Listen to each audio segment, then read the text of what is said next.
Alright, so the next step with using a determinant is creating an equation that we can use to solve for missing pieces of our matrices. So if we look at what we've been given, we've got our matrix being equal to 10. Well, we have to recognize what that 10 stands for. This right here is just a number, so that tells me that 10 is my determinant. Same thing with the problem below, we know the 6 is my determinant. So if we were to find the determinant of a 2 by 2, we would just cross multiply. That would be negative 6x, subtract the opposite diagonal, so minus 2, and that would be equal to my determinant. Well, if I had x, I could simplify all of this and get a number out. But this time we're kind of working backwards. That is going to be equal to 10. We've got a linear equation, negative 6x equals 12, x equals negative 2. So we have solved my equation for the missing piece of my matrix. Another way it may look is if we have 3 different variables. Now these are all the same variable, they're all x's. We're going to do the same process. It's a 2 by 2. So we'll cross multiply. Negative x times negative x is x squared minus the opposite diagonal. That's equal to 6. Now you just have to be able to recognize this is a quadratic. Up here we had linear, so we just straight up add and divide.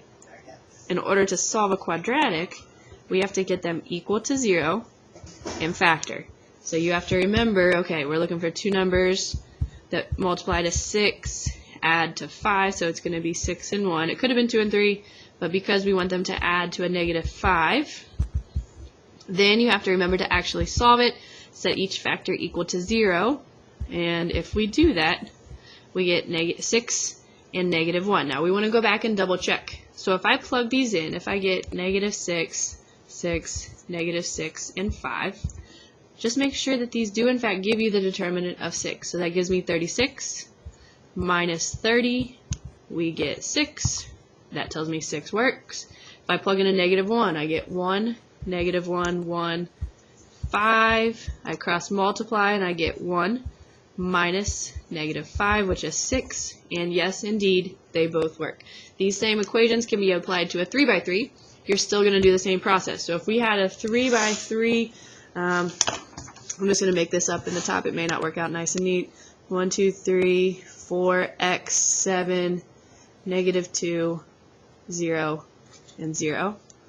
And we knew that was equal to 12. I'm just making this up once again. We're going to do the same process, but we've got to continue out the first 2 columns. So let me just rewrite this so that we don't run out of room. Negative 2, 0, 0. Then we're going to continue 4x and 7. That way we can go through and do our determinant process. So if we go across, yeah, this isn't going to work out. I lied to you guys. If we multiply by 0, the x is going to be gone.